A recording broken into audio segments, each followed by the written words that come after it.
Hello. Hi, is that Kim? Oh, hi, is that Levi? Yeah, it's Levi calling. From Six for Stones in Oh, Brisbane, hi, Australia. yeah. I thought you were phoning at 8:30 this morning, so it's all right. I was just downstairs, and I had the phone upstairs. I was running for the phone, and I couldn't find it. Oh, that's all right. I just assumed the line must have been busy because I know you got a few interviews to do today. But how are you anyway? Yeah, fine, thanks. Yeah, I mean, obviously, it's just having breakfast. Actually, I was and it's freezing here. It was like -2 degrees. Oh, bloody hell. Well, it's summer here in Australia and it's about dinner time, so we're pretty much opposite ends. Yeah, I think so. Well, you're on the other side of the world, aren't you? Yeah. Speaking of which, any plans on coming to our side of the world anytime soon? Well, we were hearing rumours again about coming sometime this year, and it's looking pretty good at the moment. Yeah, I mean we've heard this before over the years. You know, a couple of times it's looked really positive that we were definitely coming, and at the last minute something went wrong and it didn't happen. So, but you never know. This time, fingers crossed, it might actually happen. I hope so. You came down in, what was it, 2009? Who? Us? Yeah. No, we've never been. Oh, you've never been? I thought you had. No.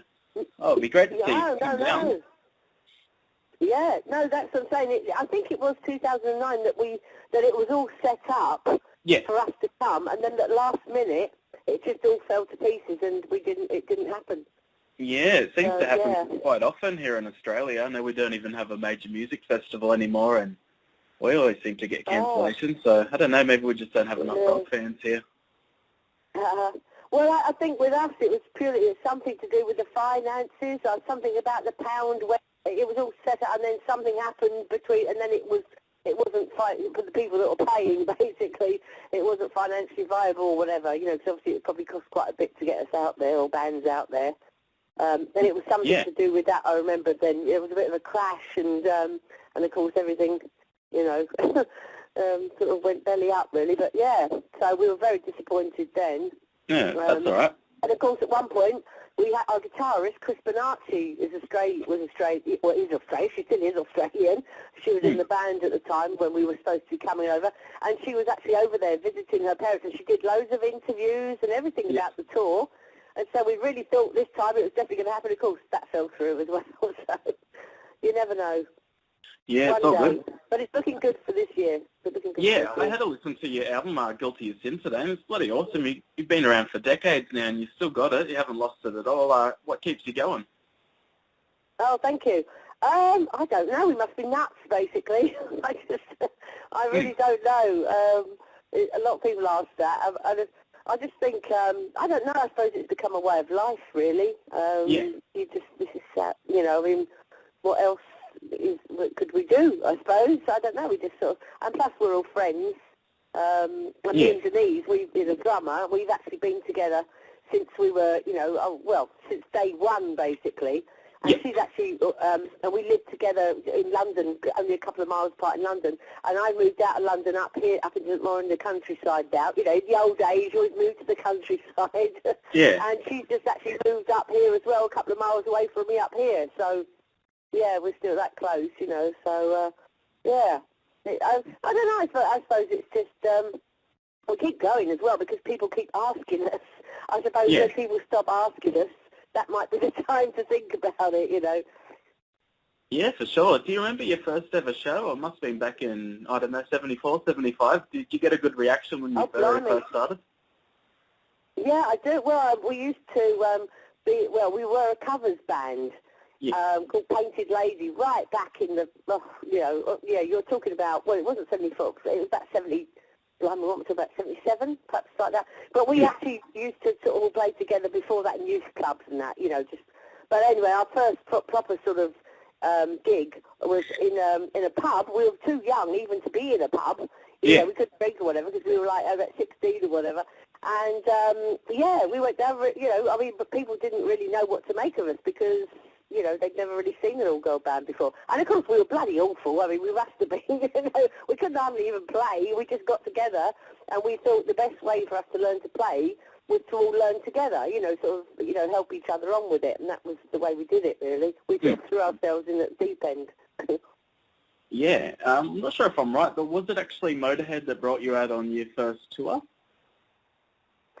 Yeah, that's right. Well, I mean, basically, we'd been touring ourselves anyway for a few years before we met Motorhead.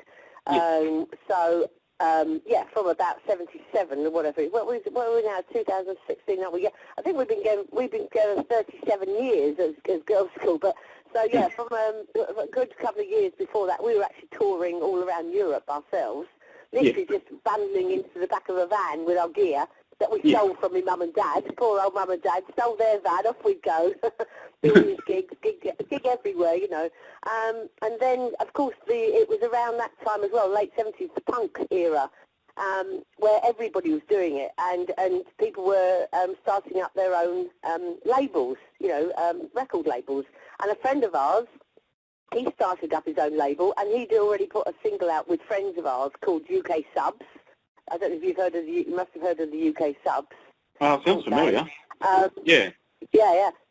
Big over here, and big all over, here. But and cool. So he asked us if we wanted to do a single, and of course we jumped at it. It was amazing. We thought, wow, that's the aim of every band, isn't it, to go in a recording studio and put a record out. But of course it wasn't quite as glamorous as we were expecting. There we were in some dingy basement for one afternoon in Soho, and we just whacked out this single called Take It All Away. And it actually sold something like 14,000 copies or something ridiculous, It did really well, and of course it came to the attention of a certain man called Mr. Lemmy Kilmister, who was then looking for a support band for their first major British tour, which was the Overkill tour. Yeah. And so, of course, he heard this single, and he heard about us, and, of course, Lemmy being Lemmy, he thought, all-girl band, And anyway, he came down to a rehearsal to meet us, and we all met up, and literally that was it. We got on like a house on fire, and there we go, yeah. All these years later, of course, we just were on their 40th anniversary tour with them just before Christmas, before Lem died. Yeah. So we were there at the beginning, at the middle, and at the end. Yeah, it was certainly tragic when that happened. Normally I don't get too affected when a rock star dies because I don't know them personally, but Lemmy was just one of those guys. You kind of felt like you knew him, and definitely had a good opinion on everything, and I loved all his music. It was a big shock. Were you shocked when it happened, or you must have knew he was unhealthy? Yeah. Well, I mean, the thing is, obviously we were supposed to be starting the second leg of the 40th anniversary tour this weekend, actually. Oh, so, obviously everything's been cancelled now. But so the last thing we said to them all when we left the first leg of it before Christmas, I'll see you in January, and sad. But I mean, to tell you the truth, I think a lot of people know this as well, that he was quite ill, and how on earth he got up on stage and did that he did, it was amazing. How he got up there and did it so brilliantly, and they had the bomber, and they were playing. Oh, it was incredible. We were so proud and lucky that we were able to be on that tour and have that last great blast with him, Oh yeah, you won't forget that. Do you think you'd go on as long as Lemmy if you were, in that kind of condition? Would you soldier on as well? Oh, well, I think so. Yeah, I think so. I mean, I think that's what Lemmy. That was his life as well. Yeah. And I mean, I must admit, we were playing to a big, 8,000 sold out a night. In fact, 2 sold out nights in Munich. 8,000 a night they were sold out. He couldn't help but be buoyed up by the audience and his fans and stuff. So of course he did it for them, for everybody else. Yeah. While we're on the subject of people that have passed, the other big name was David Bowie. I'm just wondering, was he an influence on Girlschool at all? Absolutely. I couldn't believe it on Monday. I was absolutely destroyed all day, especially after Lemmy, and we having his, seen his memorial service at the weekend, and I mean, he was such an influence on us right from the beginning, and Kelly especially as well. Our Kelly, who sadly died, of course, too young. Oh, yeah, absolutely. I mean, the first time, you know, I saw him on Top of the Pops doing Starman. I mean, that was it. I was just absolutely hooked. Because we all sort of grew up on the glam rock thing before we got into heavy metal, you know. And he was just, you know, he was just absolutely my hero. Like everybody else, you know, it seems, but you know, he was just so special. And right up until now, you know, in fact, you know, I loved him all the way through, everything. And in fact, there's one story most of my heroes I've actually got to meet over the years, you know, but I never actually got to meet David Bowie because, of course, we didn't really, you know, obviously we weren't likely to go on tour with him or whatever. But I was lucky enough to be backstage at the first Live Aid concert at Wembley, you know, 1984 or whatever. Yeah. And this was the day before mobiles, and this is how long ago it was. And I was actually on the side of the stage, and there was a bank of normal phones, you know, on the side of the stage, not right near the side of the stage, but because it was a vast thing, you know, but there was a bank of phones. I thought, oh, I'll phone my mum. I just phoned my mum and tell her how brilliant it is and everything and whatever. And, of course, I'm on the phone to my mum. Next thing I know, David Bowie walks out, and he's standing, you know, just right, and I don't know, probably about 12 feet away from me. Just getting ready to go on, you know, in his green suit and everything.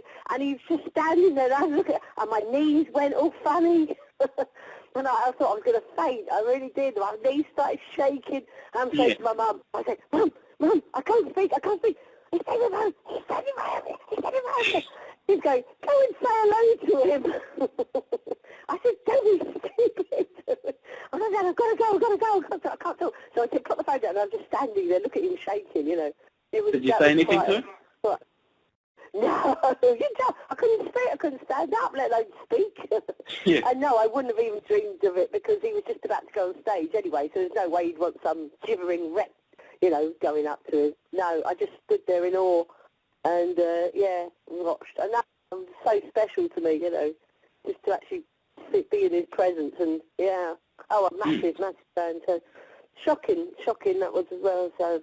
I mean, we knew, you know, we did know that Lemmy was ill, so but today, you know, but obviously we knew Lemmy, it's different because we knew Lemmy very well as well, you know, he was part of a family, so that was just awful, but... Also Phil Taylor as well, did you know him very well? Were you... Yes, of course I knew Phil, I used to go out with Phil as well, back in the old days. Yeah. Yeah, and we always kept in touch. And last time I was over in LA, when he was still in LA, me and my boyfriend, we went to see him and went round his place and had a jam with him, and he had his drum kit set up in his flat. And and he was lovely, Phil. I mean, so that was a shock. And in fact, when the first gigs, actually on the second gig of the tour, the 40th anniversary tour that we just did with Motorhead, we were chatting with Lemmy about Phil. Yeah. He was going, oh, dreadful about Phil, wasn't it? And he was saying, you know, he was very upset about it, as you can imagine. So, it wasn't good. That wasn't a good start to the tour at all, I must admit, and it wasn't a good end to the tour either, really, so there you go. Yeah, I know you've jammed. At least Lem did it, you know, so... Yeah, you've actually performed a few songs together with Motorhead, and there's still a few of them left, Mickey D and Fast Eddie Clark and Phil Campbell. Do you think you'd ever like to collaborate with them again?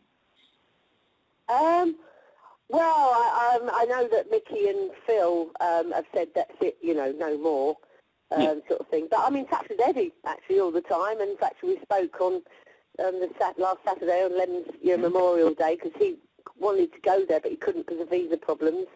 Yeah. So, but we're all in touch. We're in touch all the time. And, in fact, he was going to get up because we were going to be doing 2 nights at Hammersmith Odeon. That was on the tour. You know, the tour was Motorhead, Saxon and us, so it was a pretty good lineup as well, you know.